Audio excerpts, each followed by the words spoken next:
Hello everyone, welcome back to this channel, and today I want to share the tutorial how can we add music on a Capcut application. So first thing we have to do is just open the Capcut application.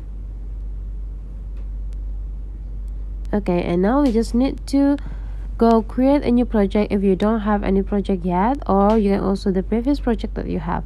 Okay, so today I want to use the previous project that I had here.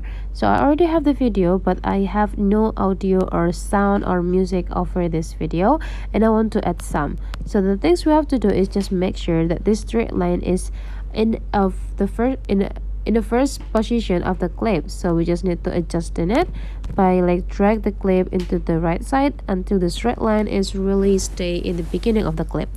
And after that, we just need to go focus on this downside features. You just need to go into the audios, and you just need to click sounds. And in sounds, you just need to type what songs that you want to add into your project. For example, since the video is a flower, so I want to have a flower song so that the music will be related into the video that I have. Okay, and now we already have a lot of flowers music. Okay, and now you just need to decide which flowers music that you want to add to. You just need to click it to check either the music is quite suitable with as a background for our project or not. And after you think that the music is quite suitable, so you just need to click the plus button. And after you're done, the music has the different length with the video. You can check by drag the clip into the end, and you can see that the music is still running.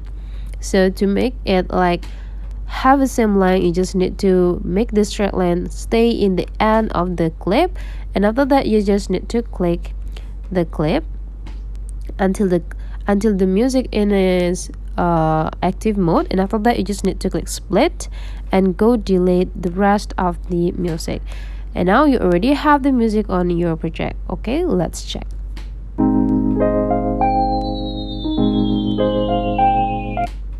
So that's all the way how to add music or sound on Capcut application. If you find that this tutorial is useful for you, don't forget to subscribe into this channel.